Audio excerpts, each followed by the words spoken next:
Okay, so today we are going to start with the topic that is phasors and phasor diagram.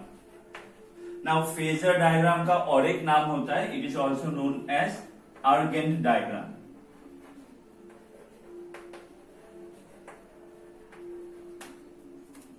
Okay, तो phasor क्या होता है? देखो, phasor एक rotating vector होता है. ओके, दैट मीन्स अगर हम लोग एक वेक्टर ले जो कि रोटेट कर रहा है, ओके, तो फेजर एक रोटेटिंग वेक्टर होता है जो किसको रिप्रेजेंट करता है? That represents a sinusoidally varying function. Sinusoidally varying function. For example alternating EMF, ये क्या होता है? वेरी करता रहता है ना. सिमिलरली ऑल्टरनेटिंग करंट एसी भी क्या करता है? वेरी करता रहता है. तो इसी तरह का अगर ऑल्टरनेटिंग क्या बोलते हैं इसको, साइनुसॉइडली वेरिंग क्वांटिटी को अगर हम लोग रिप्रेजेंट करें with the help of a rotating vector, then that rotating vector is called a phasor. Okay, so what is a phasor? A phasor is a rotating vector used for representing or that represents sinusoidally varying quantity. Now, if with the help of this phasor, मैंने क्या बोला? Rotating vectors को हम लोग phasor बोलते हैं. अगर इस फेजर के हेल्प से we represent voltage or alternating current having the same frequency, okay, having the same frequency and with proper phase angle between them. अगर ऑल्टरनेटिंग करंट और वोल्टेज को अगर हम लोग रिप्रेजेंट करें with the help of this rotating vectors, okay, and such that the current and the voltage are of same frequency and with respect to proper phase angle between them, then such diagram is known as phasor diagram और Argand diagram. Okay, ये पूरा video अच्छे से देखना, जितना देखोगे आगे जाके क्लियर हो जाएगा. फेज एंगल कैसे लेते हैं हम लोग, रोटेटिंग वेक्टर से कैसे रिप्रेजेंट करते हैं और क्या होता है ये फेजर डायग्राम. ओके, सो मैं और एक बार इसका अच्छे से डेफिनेशन बोल देता हूं, इसको लिख लेना. What is the proper definition of phasor? A phasor is a rotating vector that is used to represent and sinusoidally varying quantity. Okay, and what is phasor diagram? A diagram used for representing alternating current and voltage of the same frequency as rotating vectors. That means phasor, bracket में phasor लिख सकते हो, as rotating vectors with proper phase angle in between them is called a phasor diagram. Okay.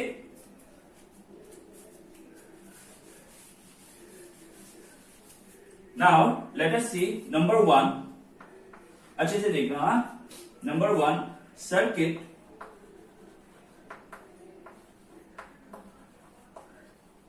containing resistor only. Okay, तो पकड़ लो, यहां पे हम लोगों ने एक सर्किट लिया है जिसका एक रेजिस्टर है ऑफ रेजिस्टेंस R, और ये सर्किट के साथ हम लोगों ने एक ऑल्टरनेटिंग ईएमएफ सोर्स कनेक्ट कर दिया.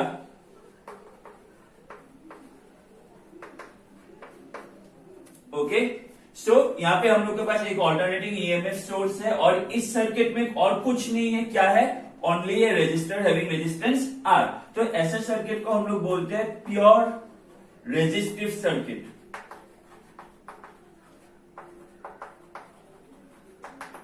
Pure resistive circuit. So consider a circuit, okay, where a resistance of resistor R is connected with a alternating EMF source, okay, having EMF E. Now we know that E equals to or epsilon equals to epsilon naught sine omega t. Epsilon equals to epsilon naught sine omega t. Now यहां पे देखो, हाँ, ये वाला चीज अच्छे से देखो. अगर अभी जब इसमें से ऑल्टरनेटिंग करंट पास होगा, जैसे ही इसमें से ऑल्टरनेटिंग करंट पास होगा through this resistance, obviously there will be a voltage drop. और वोल्टेज ड्रॉप कितना होगा? Obviously IR. ये सुनो, हम लोग को मालूम है वोल्टेज ड्रॉप कितना होगा? IR. So by Kirchhoff's law, okay, when an alternating current passes through this circuit, So there will be a voltage drop across the resistance, okay, of IR, and then by Kirchhoff's rule, which rule? Kirchhoff's loop rule. Can I write epsilon equals to IR? Obviously I can write epsilon का value क्या है? Epsilon nought sin omega t equals to IR. Okay, तो यहां से मुझको I कितना मिलेगा? I मिलेगा epsilon nought by R sin omega t. So epsilon nought by R क्या होगा? I equals to I nought sin omega t, where what is I naught? I naught equal to epsilon naught by R is the peak value of alternating current. Yes or no?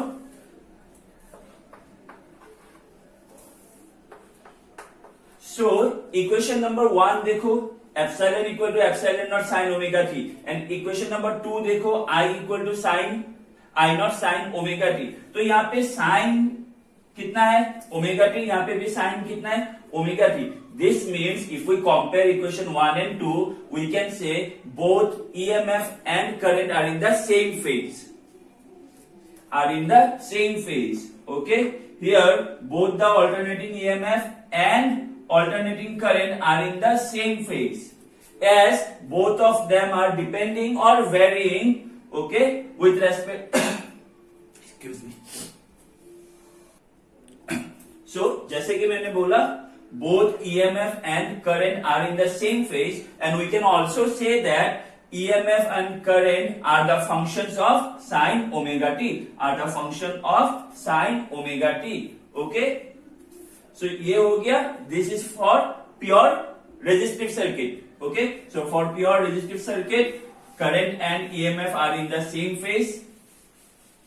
Current and EMF are in the same phase. और इससे better होगा अगर EMF की जगह तुम use करो voltage. Okay, EMF की जगह वोल्टेज वर्ड यूज करो. सो we can say in a pure resistive circuit current and voltage are in the same phase, and also current and voltage are both, और current and यहाँ पे EMF use कर सकते हो. Current and EMF are both the function of sine omega t. Okay, so अभी देखो, अभी अगर मुझको इसका एक ग्राफ प्लॉट करना पड़े, okay, graph of epsilon and current with respect to omega t as function of omega t. So जब हम लोग बोलते हैं ना they are in the same phase, so what do you mean by they are in the same phase? इसका मतलब है they will attain their zero, maximum and minimum at the same time. EMF जब zero होगा, current भी zero होगा. EMF maximum होगा, current का भी पीक वैल्यू मैक्सिमम होगा. ईएमएफ मिनिमम होगा, करंट का भी मिनिमम होगा. That means both voltage and current, okay, attains their maximum, minimum and zero at the same time. सो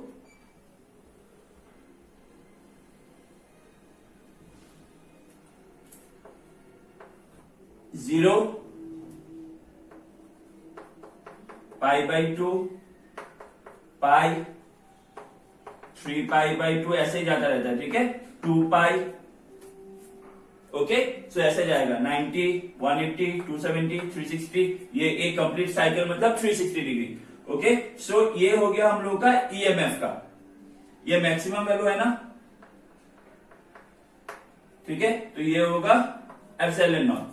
जो करंट का ग्राफ है, ये अगर जीरो से शुरू हो रहा है, करंट का ग्राफ भी सेम टाइम पे यही से जीरो से शुरू होगा. जब इसका मैक्सिमम हो रहा है, इसका भी तब मैक्सिमम होगा आई नॉट. ठीक है, फिर ये जब आके यहाँ पे फिर पाई पे आया मतलब जीरो हो गया, ये भी जीरो हो गया. तो ऐसे एक साथ जाएगा. ओके, तो ये क्या रिप्रेजेंट कर रहा है? ये ग्राफ रिप्रेजेंट कर रहा है वोल्टेज, और जो नीचे वाला ग्राफ है वो क्या रिप्रेजेंट कर रहा है?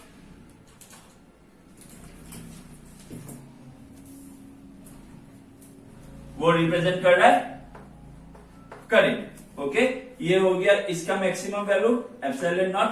ये हो गया इसका मैक्सिमम वैल्यू आई नॉट. ये रिप्रेजेंट कर रहा है ईएमएफ, ये रिप्रेजेंट कर रहा है करंट. ओके, सो ये ग्राफ से हम लोग को मालूम पड़ता है दैट जो वोल्टेज है और करंट है उसका zero, maximum, minimum are going at the same time, at the same point. That mean they are in the same phase. Okay, now इसी के ऊपर बेस करके अगर हम लोग एक डायग्राम बनाएंगे जहां पे हम लोग इसको रोटेटिंग वेक्टर से रिप्रेजेंट करेंगे, तो उसी को हम लोग क्या बोलेंगे, that is called a phasor diagram. ये हो गया एक्स, ये हो गया वाई। अच्छे से देखो, हाँ ये ग्राफ देखो, जो ईएमएफ है उसका मैग्नीट्यूड करंट के मैग्नीट्यूड से ज्यादा है कि नहीं, मतलब ईएमएफ का जो पीक वैल्यू है वो करंट के पीक वैल्यू से ज्यादा है। दोनों एक ही टाइम पे मैक्सिमम हो रहा है, इसीलिए सेम फेज में है, लेकिन मैग्नीट्यूड के हिसाब से ईएमएफ का मैग्नीट्यूड यहाँ पे ज्यादा है ना पीक वैल्यू, इसलिए इसका ग्राफ ऊपर है। ठीक है, तो ये हो गया एक वेक्टर, ये रिप्रेजेंट कर रहा है ईएमएफ। ठीक है, और एंगल कितना है इसका, ओमेगा टी। जो करंट है वो भी इसी के साथ सेम फेज में है, तो करंट का भी जो वेक्टर है वो यहीं पे ओवरलैप होगा। क्यों? Because they are at the same phase. तो ये हो गया करंट, तो ये हो गया, ये समझा रहा है इसका पीक वैल्यू, ये समझा रहा है करंट का पीक वैल्यू। ओके, तो दोनों सेम फेज में है, इसलिए दोनों का जो एंगल है ओमेगा टी बन रहा है with respect to the x. इसी को हम लोग क्या बोलते हैं, इसको हम लोग बोलते हैं फेजर डायग्राम। इसी से हम लोग, इसको हम लोग बोलते हैं फेजर डायग्राम। ठीक है, तो फेजर डायग्राम से देखो मुझको आसानी से कुछ इंफॉर्मेशन मिल रहा है। तो फेजर डायग्राम एक्चुअली हम लोग का थोड़ा ये जो स्टडी है इसको इजी बना रहा है। एक तो मुझको मालूम पड़ रहा है जो ईएमएफ का पीक वैल्यू है वो करंट के पीक वैल्यू से ज्यादा है। फिर मुझको ये मालूम पड़ रहा है दैट ईएमएफ और करंट जो है, दैट मीन जो वोल्टेज और करंट है वो सेम फेज में है, इसीलिए दोनों का जो वेक्टर है वो ओवरलैप हो रहा है कि नहीं। ऐसे ऐसे हम लोग को कुछ इंफॉर्मेशन मिल रहा है। इसी डायग्राम को हम लोग क्या बोलते हैं, फेजर डायग्राम। तो ये हो गया हम लोग का फर्स्ट प्योर रेजिस्टिव सर्किट का फेजर डायग्राम। एक बार अच्छे से देख लो। ठीक है, यहां पे करंट और वोल्टेज एक साथ जा रहा है, they are in the same phase.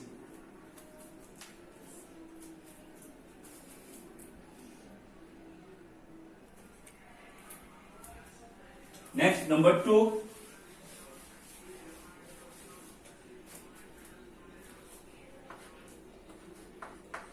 Pure inductive circuit. Okay, या फिर AC circuit containing inductor only. तो यहां पे हम लोगों ने एक सर्किट ले लिया जिसमें सिर्फ एक इंडक्टर कनेक्टेड है और साथ ही साथ एक ऑल्टरनेटिंग ईएमएफ सोर्स। नाउ हम लोगों ने कंसीडर कर लिया कि ये जो इंडक्टर कनेक्टेड है, ये इंडक्टर का रेजिस्टेंस नेग्लिजिबल है। तो ऐसा सर्किट जिसमें सिर्फ एक इंडक्टर कनेक्टेड होता है और एक ऑल्टरनेटिंग ईएमएफ सोर्स है, इसको हम लोग बोलते हैं प्योर इंडक्टिव सर्किट।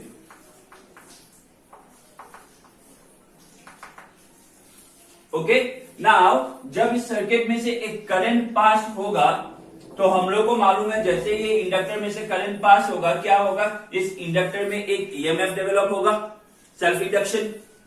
ये हम लोग ने पहले पढ़ा हुआ है। और ये ईएमएफ को हम लोग बैक ईएमएफ भी बोलते हैं। क्यों? क्योंकि ये जो अप्लाइड ईएमएफ है उसको अपोज करेगा।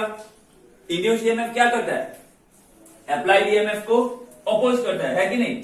सो when current will flow through the circuit and as well as the inductor, there will be what to say, a back EMF induced within the inductor which will oppose the applied EMF. So therefore net instantaneous EMF, जो net EMF होगा वो कितना होगा, applied EMF को ये back EMF oppose करेगा। back EMF हम लोग कैसे देते हैं, L di by dt। ये सुनो, minus L di by dt, याद है कि नहीं। ओके, ये जो बैक ईएमएफ होगा, ये बैक ईएमएफ कितना होगा, minus l d i by d t. Okay, now यहां पे तो और कोई रेजिस्टेंस नहीं है। ओके, यहां पे तो और कोई रेजिस्टेंस नहीं है। Since there is no resistance within this circuit, so therefore this net instantaneous EMF should be equal to 0, क्योंकि और तो कोई ऑपोजिशन नहीं आ रहा है। Okay, since there is no resistance, other resistance within the circuit, okay, or no resistance within the circuit, so this net instantaneous EMF should be equal to 0. So therefore मैं लिख सकता हूं E equals to e minus l d i by d t equal to 0। यहां से मुझको क्या मिलेगा, epsilon equal to l d i by d t. Epsilon की जगह क्या आ जाएगा, epsilon naught sine omega t equal to l d i by d t. Okay, तो इसको इस तरफ मैं इसको रफ कर देता हूं। हाँ,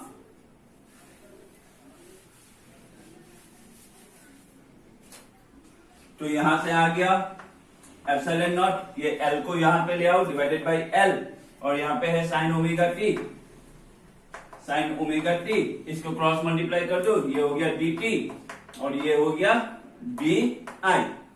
अभी इंटीग्रेट कर दो बोथ साइड, तो इंटीग्रेटिंग बोथ साइड, ये हो गया डी आई, ये हो गया integration epsilon naught by L sine omega t d t.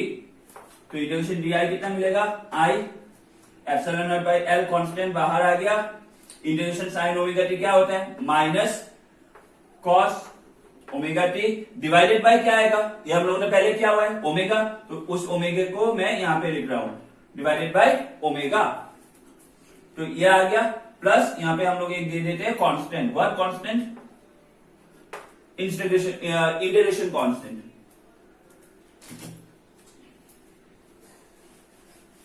Okay, यहां तक छाप लो फटाफट। नाउ देखो यहां पे जो ये इंटीग्रेशन कांस्टेंट है इसका value should be equal to 0। Okay, so ये तुम लोग को लिखना होगा, here the integration constant value will be 0। Okay, why, because the average value of current over the time period should be equal to 0। The average value of current over the time period should be equal to 0, and so we can say that the average value of cos omega t over the time period will be 0, or over a time period will be 0. Hence, the integration constant should be equal to 0. इसको तुम लोगों को लिखना होगा, ठीक है। So now यहाँ पे हम लोगों को क्या मिला, omega l cos omega t। Now cos theta क्या मैं लिख सकता हूं, cos theta equal to sine 90 minus theta. Obviously मैं लिख सकता हूं, है कि नहीं, cos theta equal to sine 90 minus theta, ये तो फॉर्मूला है हम लोग का। यहां पे थीटा की जगह क्या आएगा, सॉरी ओमेगा टी। ओके, ये वाला रीजन देना। हाँ, here the average value of current over a time period should be equal to 0। Hence, the average value of cos omega t over a time period is 0. So, the integration constant should be equal to 0. लिख के फिर यहां से यहां पे आना। Okay, so therefore I equal to ये मिल गया। ये अभी अगर ये माइनस को हटाना है तो मैं इसको ऐसे लिख सकता हूं ना, epsilon naught omega L sine, इसको उल्टा कर दो, omega T minus pi by 2। Okay, इसको यहां पे इक्वेशन नंबर 2 दे देना, और पहले लिख देना we know that epsilon equal to epsilon naught omega t, इसको इक्वेशन नंबर 1 दे देना। ओके, फर्स्ट में इसको लिख के 1 दे देना, इसको 2 देना, ठीक है। नाउ ये जो epsilon naught by omega L है ना, इसकी जगह मैं क्या लिखूंगा, इसकी जगह मैं लिखूंगा आई नॉट। ओके, और लास्ट में मेंशन कर देना है where what is I naught equal to epsilon naught by omega l is the peak value of current, is the peak value of alternating current। अभी देखो इसमें से तुम लोगों को फेज का समझ में आएगा। ईएमएफ साइन कितना है, ओमेगा टी, है कि नहीं, और करंट साइन कितना है, omega T minus pi by 2। Pi by 2 मतलब कितना होता है, 90 डिग्री, मतलब ओमेगा टी से पीछे चल रहा है 90 डिग्री। दैट मीन्स जो करंट है, okay, in a pure inductive circuit the current is lagging behind, पीछे चल रहा है, is lagging behind the voltage by a phase angle of pi by 2, or you can say in this way also, in a pure inductive circuit the voltage is ahead of current by a phase angle of pi by 2। समझ में आया अभी phase angle कैसे देखते हैं।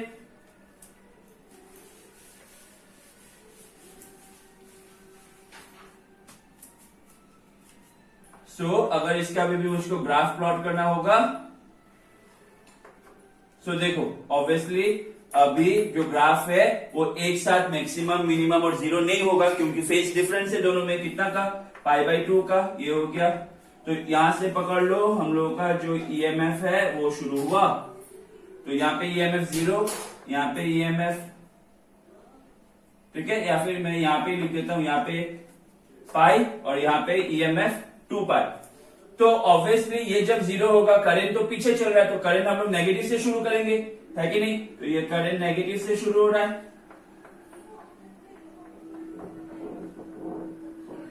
बात समझ में आ रहा है कि 90 डिग्री पीछे जा रहा है ना, तो ये ठीक है। तो देखो ये जब 0 था ये नीचे था, ये माइनस में, ओके, मतलब बोल सकते हो क्या बोल रहे हो इसको, इसके नीचे का रिप्रेजेंटेशन माइनस हो रहा है, ठीक है। तो इसका जब पाई हुआ तब इसका कितना होगा, ये पाई मतलब 180 है, ये क्या चल रहा है पीछे, तो पाई बाई 2, मतलब ये जब 180 डिग्री पे था, ये 90 डिग्री पे था, मतलब 90 डिग्री पीछे चल रहा है। इसका जब 2 पाई हुआ, इसका कितना होगा, 3 पाई बाई 2, 2 पाई मतलब होता है 360 डिग्री, इसका 3 पाई बाई 2 मतलब 270 डिग्री, अभी भी 90 डिग्री पीछे चल रहा है। सो हम लोग को ऐसे रिप्रेजेंट करना होगा that the current is lagging behind the voltage bye 90 degree, okay. ये इसका मैक्सिमम वैल्यू है, तो ये हो गया एप्सिलॉन नॉट, ये करंट का मैक्सिमम वैल्यू है।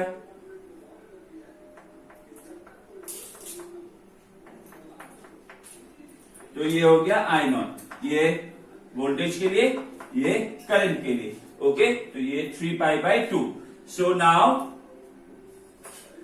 ये omega t, okay. So now अगर इसका मुझको फेजर डायग्राम बनाना है तो मैं कैसे बनाऊंगा, अच्छे से देखो, ये हो गया मेरा x, ये हो गया मेरा y, मेरा जो ईएमएफ का वेक्टर है ये हो गया ईएमएफ का वेक्टर। ईएमएफ कितना एंगल बना रहा था, ओमेगा टी, ओमेगा टी, ये मैक्सिमम रिप्रेजेंटेशन कर रहा है, तो ये हो गया एप्सिलॉन नॉट। जो करंट है वो क्या हो रहा है, वो 90 डिग्री लैगिंग बिहाइंड है कि नहीं। तो करंट का जो फेजर है वो तो ऑब्वियसली छोटा होगा साइज में विथ रेस्पेक्ट टू ईएमएफ। ये हो गया करंट का मैग्नीट्यूड, मैक्सिमम वैल्यू, और करंट का जो वेक्टर है वो क्या चल रहा है, पीछे चल रहा है, बाय कितना, 5/2। तो ये होगा इसका फेजर डायग्राम। देखो अच्छे से देखो, समझ में आया कि नहीं।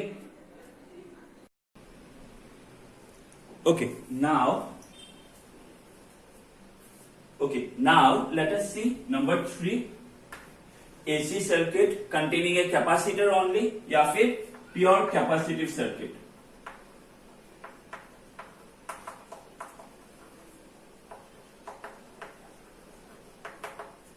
ओके, तो यहाँ पे क्या है, हम लोग के पास एक कैपेसिटर है और ये कैपेसिटर कनेक्टेड है across N alternating EMF source.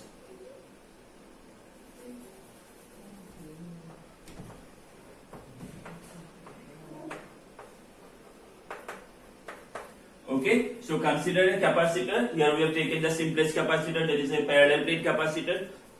So consider a capacitor connected across an alternating EMF source, which is given by, हम लोग को मालूम है epsilon equal to epsilon naught sine omega t. Now at any instant of time, the potential difference across the plate of the capacitor can be given by V equals to epsilon equals to epsilon naught sine omega t. Yes or no? Also, for a capacitor, we know that V equal to Q by C, where Q is the charge of the capacitor and C the capacitance of the capacitor.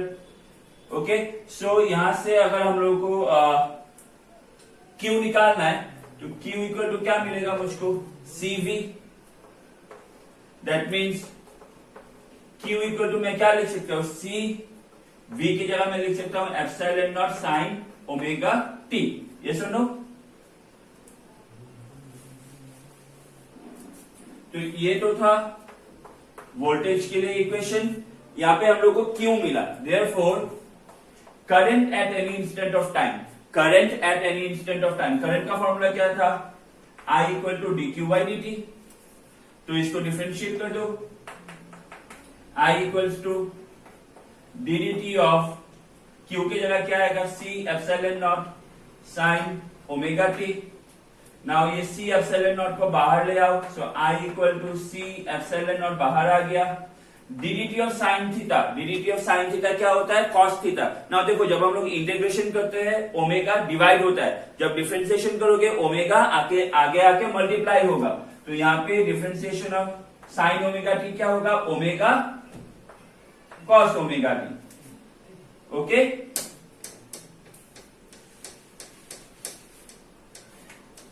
So therefore I equal to I naught, ठीक है, इसको हम लोगों ने क्या लिया S, इसको हम लोगों ने लिया as I naught. Okay, I equal to I naught cos omega t. Now cos theta को हम लोग लिख सकते हैं साइन 90 प्लस थीटा, फॉर्मूला है cos theta equal to sine 90 plus theta. So I equal to I naught sine omega t plus pi by 2 sine 90 plus theta. ये हो गया इक्वेशन नंबर 2।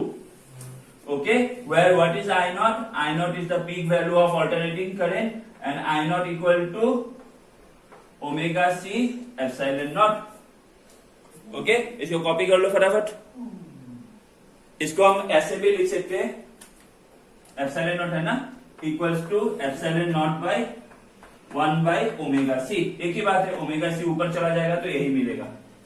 ठीक है, तो देखो यहां से ऑब्वियसली हम लोग को मालूम पड़ रहा है voltage sin omega t, current omega t plus pi by 2. That means in case of pure capacitive circuit, the current is ahead of the voltage by a phase angle or by an angle of pi by 2. The current is ahead of the voltage by an angle of pi by 2. So obviously they are not in the same phase, or you can also say in this way that the voltage is lagging behind the current by pi by 2. सो इसका अगर graph बनाओगे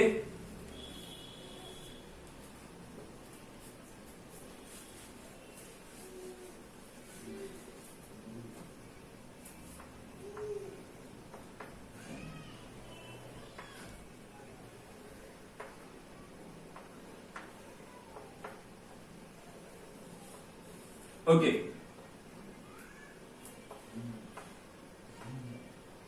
तो ये epsilon और I का अगर graph plot करोगे with respect to omega t, तो ये हो गया हम लोगों का ईएमएफ, ये हो गया ईएमएफ का मैक्सिमम वैल्यू। ऑब्वियसली ये 0 से शुरू हो रहा है, करंट इसके आगे चल रहा है तो करंट ऊपर से शुरू होगा।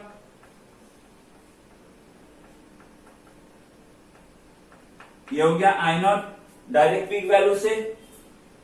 बात समझ में आ रहा है कि नहीं? अभी तो करंट आगे जा रहा है ना।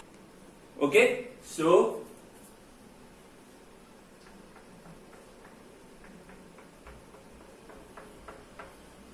ये आ गया हम लोग का, ये हो जाएगा 2 पाई, ये हो गया पाई, ये पाई बाई 2 और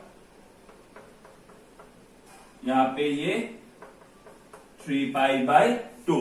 Okay, so in case of pure capacitive circuit, the current is ahead of the voltage by pi by 2. तो इसका फेजर क्या होगा? ये हो गया करंट। तो अभी अगर इसका फेजर डायग्राम बनाओगे, देखो अभी देखो समझ में आ गया होगा फेजर डायग्राम कैसे बनाना होता है कि नहीं? तो यहाँ पे हम लोगों ने ले लिया इसका फेजर बनाने के लिए एक्सिस, ठीक है। ये हो गया हम लोगों का x, ये हो गया हम लोग का y, ये हो गया हम लोग का ईएमएफ का रोटेटिंग फेजर, मतलब रोटेटिंग वेक्टर फेजर। अभी एक चीज याद रखना, हाँ, फेजर जो है वो तो क्या है, rotating vector, but it is not mandatory that it should represent vectors, like it is representing alternating EMF, alternating current, which are what, which are not vectors. EMF, current are what, scalar, ठीक है। तो ये तो rotating vector से represent हो रहा है, लेकिन खुद वेक्टर्स नहीं है करंट और ईएमएफ। ओके, तो ये ईएमएफ, ये हो गया ईएमएफ का पीक वैल्यू एप्सिलॉन नॉट, ठीक है। ये कितना बना रहा है एंगल, ओमेगा टी, और हम लोग के पास जो करंट है वो आ गया इस तरफ, ये हो गया करंट का peak value I not. Current is what, ahead, so current is ahead bye angle of pi by 2। तो करंट आगे चल रहा है, कितना आगे, bye angle of pi by 2। Sorry ये यहां से होगा। ओके, दैट मीन्स ईएमएफ से जो है करंट आगे चल रहा है by a angle of pi by 2। तो ये हो गया इसका फेजर डायग्राम। ओके, तो देखो हम लोगों को 3 फेजर डायग्राम हम लोगों ने यहाँ पे बना लिया। ठीक है, मैं ये रफ कर रहा हूं। तो ये 3 फेजर डायग्राम में से हम लोग को जो इंपॉर्टेंट पॉइंट्स मिला वो क्या मिला? Number 1, in pure resistive circuit current and voltage are in the same phase, are in the same phase, yes or no? Number 2, in pure inductive circuit current is lagging behind voltage by pi by 2. And number 3, in pure capacitive circuit current is ahead of voltage by pi by 2। Okay, तो ये 3 point याद रखना। इसी के ऊपर base करके अभी हम लोग और कुछ फेजर डायग्राम बनाएंगे। ओके ओके, तो यहाँ पे कंफ्यूज मत होना। हम लोग जब लिखते हैं तो हम लिख रहे हैं करंट एंड वोल्टेज। जब हम लोग यहाँ पे मेंशन कर रहे हैं तो हम लोग मेंशन कर रहे हैं as current vector and EMF vector. Okay, तो इसमें कंफ्यूज नहीं होना है। वोल्टेज और ईएमएफ में यहाँ पे कंफ्यूज नहीं होना है। ठीक है।